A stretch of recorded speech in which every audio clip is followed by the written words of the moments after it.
Hi friends, शाही पाठशाला YouTube channel पर आप सभी का स्वागत है। हम लोग मैथमेटिक्स का सेट आज प्रैक्टिस करेंगे, बनाएंगे। इसका एक एक प्रश्न पर हम लोग डिटेल एक्सप्लेनेशन करेंगे। मैथमेटिक्स का सेट नंबर कौन सा?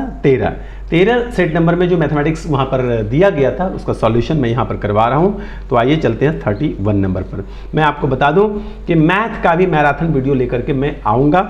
उसमें कुल मिलाकर के 20 सेट जो है कि रहेगा। वो पहला मैराथन जब होगा 20 सेट रहेगा, उसके बाद यदि होगा तो और भी लेकर के मैं आऊँगा। फिलहाल जो 20 सेट होगा उसमें 20 सेट में बहुत सेलेक्टेड प्रश्न होगा और उस टाइप का प्रश्न होगा जो एग्जाम में अमूमन पूछा जाता रहा है। तो आइए ज़्यादा बातचीत ना करते हुए हम लोग सीधे प्रश्न पर आते हैं। प्रश्न है, एक मेज तथा कुर्सी के दामों का अनुपात 7:2 है।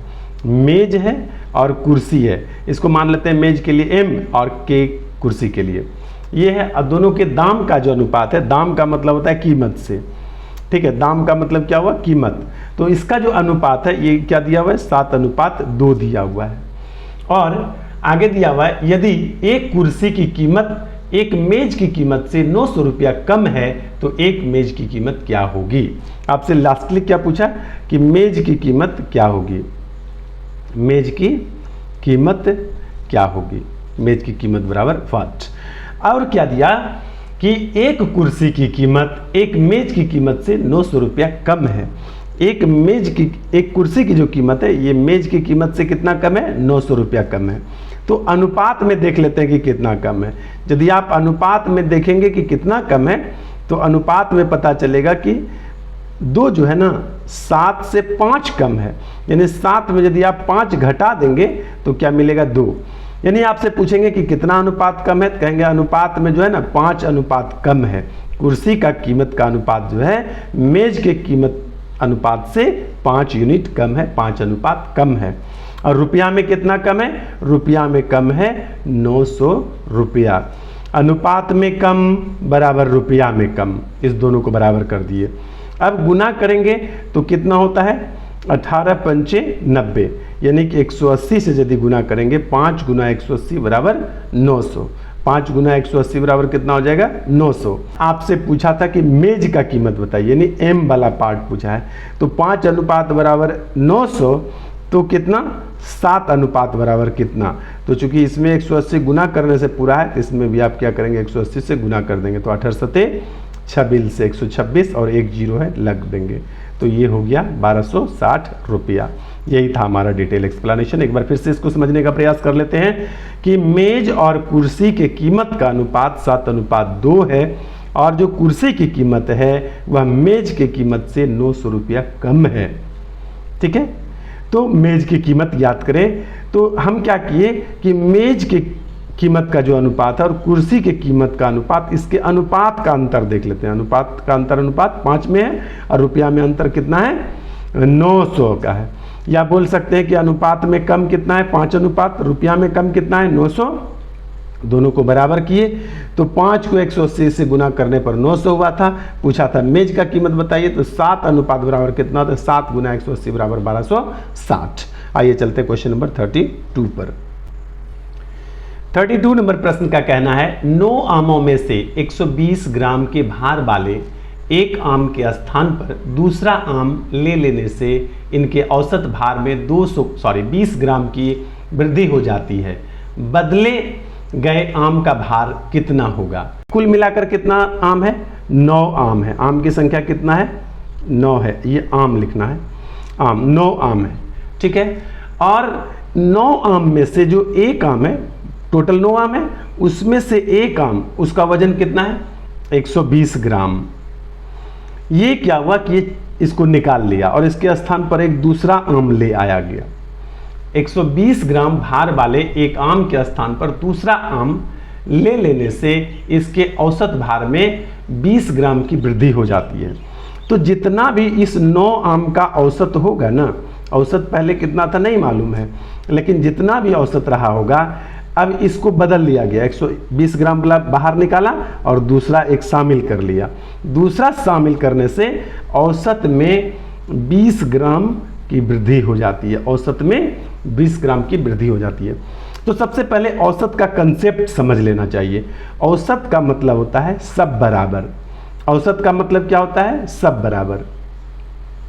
औसत का मतलब क्या हुआ? सब बराबर।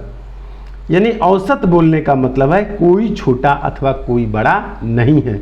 यदि कोई औसत को मैं एक बार फिर से यहाँ समझाने का प्रयास करता हूँ। कोई इतना लंबा है, कोई इतना नाटा है, कोई इतना बड़ा है, कोई इस प्रकार से है, कोई इस प्रकार से है। तो औसत, इन लोगों का औसत कहने का मतलब जो छोटा है उसको थोड़ा कुछ दे करके बड़ा कर दिया जाएगा, जो बड़ा है उससे निकाल लिया जाएगा। इस प्रकार से सबको बराबर समझने के काम औसत में करते हैं हम लोग। तो औसत में 20 ग्राम बढ़ रहा है, तो औसत में 20 ग्राम बढ़ने का मतलब है कि कुल जितना था ना उसमें 20 ग्राम और बढ़ गया। यानी कि 9 में 20 ग्राम बढ़ा, 9 आम में सभी में 20-20 ग्राम बढ़ गया। तो टोटल वृद्धि कितना हुआ? औसत में वृद्धि का मतलब कुल में वृद्धि, सब बड़ा जितना बड़ा भी था उस सब में 20 ग्राम बढ़ गया। तो कुल वृद्धि कितना हुआ? कुल वृद्धि कितना हुआ? 9 और गुना 20 कितना? 180 ग्राम हो गया आपका कुल वृद्धि। ठीक है, ये क्यों वृद्धि हुआ? क्योंकि इस 120 ग्राम के स्थान पर दूसरा आया था। तो 120 ग्राम के स्थान पर जो दूसरा आया ना वो 120 ग्राम से ज़्यादा बड़ा होगा। तो 120 ग्राम गया और आया जो 120 ग्राम भरने के बाद एक्स्ट्रा हो गया इतना 180 ग्राम, इसलिए सबको बढ़ा दिया थोड़ा थोड़ा करके। तो 120 ग्राम प्लस 180 ग्राम, तो क्या कहेंगे? नए आम का, नया जो आम आया इसका भार कितना हो जाएगा? नए आम का भार या वजन कितना हो जाएगा? 180 ग्राम बढ़ाया सबको और 120 ग्राम के स्थान पर आया। 120 ग्राम तो था ही लेकिन उससे थोड़ा और ज़्यादा था। तो कितना ज़्यादा था? 180 ग्राम एक्स्ट्रा था उसमें। दोनों को जोड़ेंगे तो कितना हो जाएगा? 300 ग्राम। नया आम जो आया वो कितने ग्राम का था? 300 ग्राम का। आइए चलते नेक्स्ट क्वेश्चन नंबर 33 पर। ए तथा बी किसी काम को क्रमशः 12 दिन तथा 15 दिन में पूरा कर सकते हैं। उन्होंने मिलकर कार्य करना शुरू किया, लेकिन 4 दिन बाद ए काम छोड़कर चला गया। शेष कार्य को अकेले बी ने आगे कितने दिनों में पूरा किया होगा? तो यहाँ पर क्या कहा प्रश्न है कि ए और बी दोनों काम कर रहा है। ए अकेले उस काम को 12 दिन में पूरा कर सकता है और बी अकेले उस काम को 15 दिन में पूरा कर सकता है। दोनों को एलसीएम जब ले लेते हैं 12 और 15 का, तो ये हो जाता है टोटल वर्क। 12 और 15 का एलसीएम कितना होगा? तो 12 को गुना करते हैं तो 12 पंचे 60 और 15 चौके 60। दोनों का एलसीएम क्या होगा? एक मिनिमम ऐसा यूनिट लेना है जो दोनों का मल्टीपल हो। तो 12 गुना 5 करेंगे तो 60 हो जाएगा और 15 गुना 4 करेंगे तो 60 हो जाएगा। ये 5 क्या है? एक दिन काम करने की क्षमता है। ये 4 क्या है? बी के एक दिन के काम करने की क्षमता है। यानी कि 12 दिन में जो काम करता है कितना काम होता है? 60 यूनिट काम होता है। तो एक दिन में 5, एक दिन में 5, इस तरह से करते करते करते करते 12 दिन में 12 गुना 5 60 हो जाता है। ये रोज़ 4-4 यूनिट करके काम करता है और 15 दिन में 15 जो कि 60 यूनिट काम कर देता है। तो ये एक दिन की क्षमता है। ए जो है 4 दिन काम किया और उसके बाद काम छोड़कर चला गया, लेकिन काम मिलकर शुरू किया था। ए और बी दोनों ने मिलकर काम किया 4 दिन। तो दोनों मिलकर काम करेगा तो कितना काम करेगा? ए प्लस बी दोनों मिलकर काम किया, दोनों के 4 दिन का काम, दिन का काम। तो दोनों ने मिलकर काम करेगा तो 5 और 4 9 यूनिट के साथ करेगा और 4 दिन तक करेगा। तो 9 चौके 36 यूनिट, 36 यूनिट काम यहाँ पर समाप्त हो गया। टोटल काम हमारे पास कितना था? 60 यूनिट। 60 यूनिट में कितना हो गया? 36 यूनिट। बचा कितना? यहीं पर लिख देता हूँ मैं, शेष। शेष कितना बचा अपने पास? 24 यूनिट वर्क जो है अभी बचा हुआ है। ठीक है, शेष कितना बचा? 24 यूनिट। तो शेष काम अब कौन करेगा? चूंकि ए तो काम छोड़ करके चला गया है, अब शेष काम बी अकेले करेगा।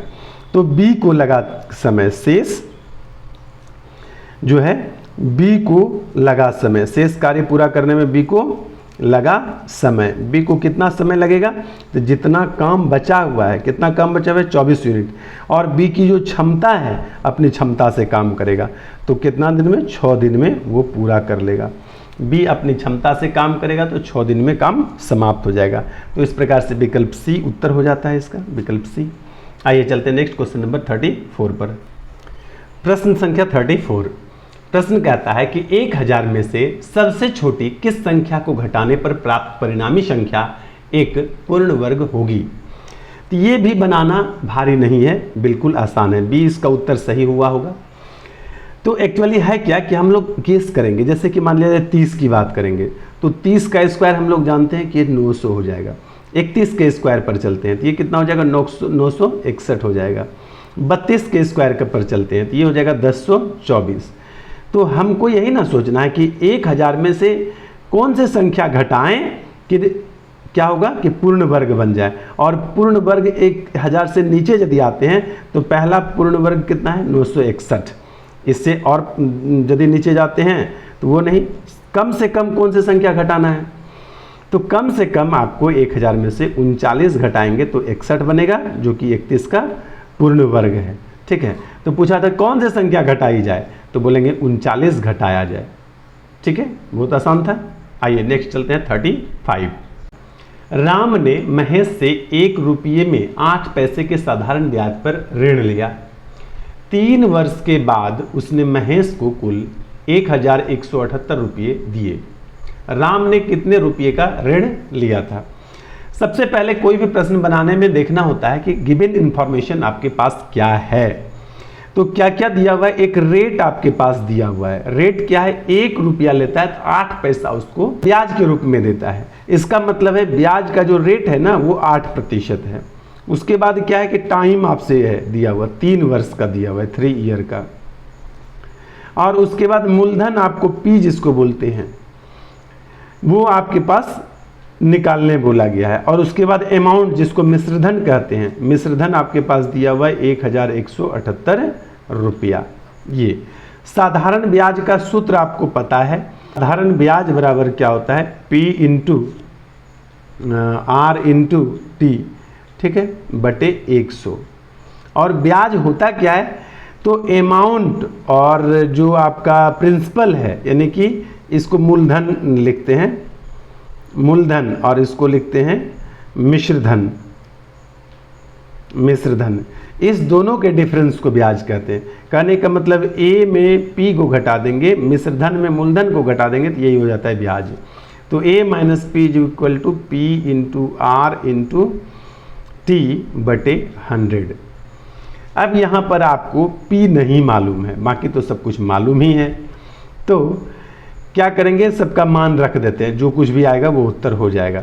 तो ए बराबर है कितना, 1178 माइनस पी, और ये पी तो निकालना ही है। आर का वैल्यू आपको पता है, रेट यानी 8%, और टाइम आपको पता है 3 ईयर बटे 100। इस 100 को बराबर के बाईं तरफ से गुना हो जाएगा, बटे से उधर जाके गुना हो जाता है। ये हो जाएगा 1178 गुना 100, तो 00 यहाँ जोड़ देते हैं, और ये माइनस में हो जाएगा 100, इधर हो जाएगा 8 × 24 और पी 24p, यहाँ पर p भी है 100p, p गुना 100 100p। ठीक है, तो इस 100 को फिर से अब दाहिने तरफ ले आएंगे तो क्या हो जाएगा 1178 पर 00 बराबर, ये हो गया आपका 100p, उधर जाके प्लस हो गया, यानी 100p लिख ही देते हैं, 100p और प्लस 24p। तो कुल मिलाकर के कितना हो गया 124p। ठीक है, और यदि आपसे p बराबर आप पूछें तो क्या होगा, ये 124 जो कि दोनों के बीच गुना होता है तो इसके बटे में हो जाएगा। तो 1178 पर 00 और बटे 124, इसको यदि आप कटाएंगे तो कितने टाइम्स में कट जाएगा। इसको यदि आप कटाएंगे तो उम्मीद है कि 95 बार में ये कट जाएगा। तो ये हो जाता है 950, आपका इतना टाइम्स में पूरा कट जाता है, इतना आपका उत्तर हो जाएगा। ठीक है, आइए चलते नेक्स्ट क्वेश्चन नंबर 36 पर। प्रश्न है, 100 किलोमीटर की यात्रा में कार की गति 10 किलोमीटर प्रति घंटा बढ़ा देने पर यात्रा का समय 30 मिनट कम हो जाता है। कार की प्रारंभिक गति क्या है। कहने का मतलब दूरी कितनी तय करना है। यदि ए से बी तक ये दो बिंदु के बीच की दूरी कितनी है, 100 किलोमीटर है। यही दूरी तय करने में क्या करता है वो, कि यदि 10 किलोमीटर पहले x चाल से चल रहा था, ठीक है, और बाद में क्या हुआ फिर बाद में क्या हुआ कि चाल बढ़ा दिया, x पहले था 10 किलोमीटर प्रति घंटा, इसमें बढ़ा देता है, पहले था इतना किलोमीटर प्रति घंटा और बाद में जो चाल है वो हो गया इतना किलोमीटर प्रति घंटा, यानी जितना था उसमें 10 जोड़ करके किलोमीटर प्रति घंटा। और आप जानते हैं सूत्र एक, समय बराबर दूरी बटे क्या होता है, चाल होता है, यानी दूरी बटे चाल भी कर देते हैं तब भी ये क्या होगा, समय ही कहलाएगा। तो प्रश्न जो कहता है प्रश्न से या प्रश्न अनुसार हम लोग लिख लेते हैं। कहा ये कि पहले दूरी इतना तय करते थे इस चाल से, चाल हमने x मान लिया है, ठीक है, तो ये भी दूरी बटे चाल समय है, दूरी बटे चाल जैसे लिखे तो ये क्या लिखे, समय लिखे। बाद में इसी दूरी को तय करने में जब चाल हम बढ़ा दिए हैं 10 किलोमीटर प्रति घंटा, अब ये दोनों मिलकर भी चाल है, और ये पहले इतना समय लगता था और अब इतना समय लगता है, दूरी बटे चाल ये हो गया अभी वाला चाल और ये पहले वाला चाल, तो ये पहले वाला समय है, ये अभी वाला समय है, और दोनों समय का जो डिफरेंस है ना, कह रहा है कि 30 मिनट का है, यानी कि आधे घंटे का। 30 मिनट का मतलब होता है 1/2 घंटा, ठीक है, आधा घंटा, 1/2 घंटा मतलब आधे घंटे का। तो ये प्रश्न है। अब आप इसको हल करेंगे तो थोड़ा बड़ा हो जाएगा, द्विघात समीकरण आ जाएगा। तो आसान क्या होता है, आसान होता है यहाँ पर विकल्प को रख करके चेक कर लेना, क्योंकि विकल्प में कोई तो आपसे पूछा कि प्रारंभिक गति क्या है, तो प्रारंभिक गति ही माने हैं। अब विकल्प में दिया हुआ है 40, 50, 30, तो यही ना प्रारंभिक गति। यदि 30 से हम भाग देंगे तो ये पूरा भाग नहीं लगेगा, तो इसमें नहीं। 50 से पूरा भाग लगेगा, तो हम 50 से एक बार करके देखते हैं। सबसे पहले 40 एक बार ऑप्शन में रख के चेक करते हैं।